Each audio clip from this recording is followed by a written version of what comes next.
Hello everyone, welcome back to my channel.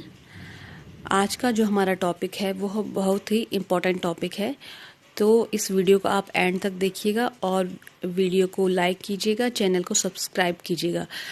आज जो हमारा टॉपिक है वो है रोगी परीक्षा, अष्टविध परीक्षा, जो कि बहुत ही इम्पोर्टेंट टॉपिक है हमारे आयुर्वेद का। और ये BMS या डी फार्मा आयुर्वेदा जितने भी एग्ज़ाम है उसमें पूछा ही जाता है, तो इसको हम देखेंगे डिटेल से, अष्टविध परीक्षा। तो चलिए शुरू करते हैं। अगर ये प्रश्न पूछा जाता है कि आयुर्वेद के अनुसार रोगी परीक्षा को बताइए, या अष्टविध परीक्षा से आप क्या समझते हैं, उसका विवरण बताइए, या आठों परीक्षाओं में से किसी एक परीक्षा के बारे में पूछा जाता है, जैसे कि नाड़ी परीक्षा, मूत्र परीक्षा, या फिर अन्य परीक्षाएं जो है जीवा, शब्द, स्पर्श, इनके बारे में भी अलग से पूछा जाता है। तो चलिए देखते हैं। रोगी की परीक्षा करते हुए निम्न 8 स्थानों की परीक्षा करनी चाहिए ताकि रोगी का निदान हो सके। योग रत्नाकर द्वारा बताई गई रोगी की अष्टविध परीक्षा आधुनिक चिकित्सा प्रणाली से भी सामंजस्य बैठाती है।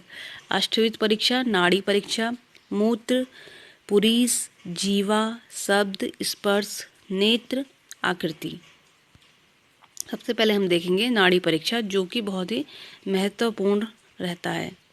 नाड़ी का संबंध हृदय से होता है, अर्थात हृदय 1 मिनट में जितनी बार संकुचन करता है उतनी बार नाड़ी में स्कंदन होता है। इसको अंगुष्ठ मूल में चिकित्सक अपनी 3 उंगलियों तर्जनी, मध्यमा और अनामिका द्वारा अनुभव करते हैं। जैसे कि नाड़ी की परीक्षा करते हैं 3 उंगलियों से। शरीर की समस्त क्रिया का नियमन वात, पित्त, कफ द्वारा होता है, इसलिए हृदय का भी त्रिदोष पर निर्भर करते हैं। हृदय का कार्य भी त्रिदोष पर निर्भर करता है। नाड़ी परीक्षा करते समय निम्न भागों को देखना चाहिए। सबसे पहले दोष गति। वातज प्रकृति वाले व्यक्तियों में सांप के समान प्रतीत होती है और लघु और क्षीण होती है। पित्तज प्रकृति वाले व्यक्तियों में नाड़ी की गति चिड़िया, कौवा और मेंढक की तरह होती है। पित्त प्रकोप में नाड़ी तीव्र भी हो जाती है। कफज नाड़ी हंस के समान होती है तथा नाड़ी की गति हमेशा मंद होती है। संख्या और क्रम देख लीजिए। नाड़ी की संख्या कम से कम 1 मिनट तक गिननी चाहिए। स्वस्थ व्यक्ति की नाड़ी की संख्या उनकी प्रकृति के अनुसार होती है, जो बाल्यावस्था में 80 से 140 प्रति मिनट, युवावस्था में 60 से 80 प्रति मिनट, वृद्धावस्था में 65 से 70 प्रति मिनट होनी चाहिए। हृदय के स्वस्थ होने पर नाड़ी की गति नियमित होती है, परंतु दोषों का प्रकोप होने पर, विशेष रूप से वात प्रकोपित होने पर नाड़ी की गति अनियमित होती है। जीर्ण हृदय रोग होने पर नाड़ी की गति अनियमित हो जाती है। नाड़ी की शक्ति। नाड़ी के गुरु होने पर चिकित्सक को अपनी उंगलियों से दबाव डालना होता है। ज्वर, अतिसार तथा आम वात से नाड़ी गुरु होती है, इसलिए चिकित्सक को अपनी उंगलियों पर अधिक दबाव देना होता है। इसके विपरीत कम दबाव से नाड़ी दब जाए तो नाड़ी को क्षीण समझना चाहिए।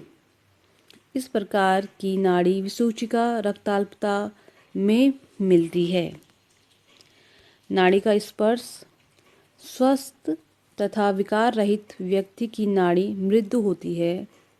वृद्धावस्था आने पर तथा वात का प्रकोप होने पर, धमनियों में सेलेस्मिक जमाव होने पर नाड़ी कठिन हो जाती है। रक्तभार या रक्तचाप को स्फैग्मोमैनोमीटर से नापा जाता है, जिसे BP इंस्ट्रूमेंट भी कहता है। यह 2 प्रकार का होता है। संकुचन कालीन सिस्टोलिक। हृदय के संकुचन के समय धमनियों पर पड़ने वाले दबाव को संकुचन कालीन दबाव कहते हैं। प्रसार कालिक डायलोस्टोलिक। हृदय के प्रसार के समय जो दबाव रक्त वाहिनियों पर पड़ता है उसे प्रसार कालिक कहते हैं।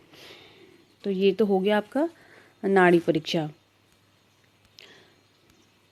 अष्टविध परीक्षा, ये जो आप श्लोक देख रहे हैं ये अष्टविध परीक्षा में काफ़ी इम्पोर्टेंट होता है लिखना। मतलब अगर आप इसको लिखोगे तो बहुत अच्छा रहता है। तो ये श्लोक आप नोट कर लीजिएगा। और स्टार्टिंग में जैसे आप अष्टविध परीक्षा के स्टार्टिंग में इसको लिखोगे तो बहुत अच्छा रहता है स्कोरिंग के लिए। आगे की परीक्षाएं हम अगले वीडियो में पढ़ेंगे, तो उस वीडियो को देखना ना भूलिएगा। तब तक के लिए धन्यवाद।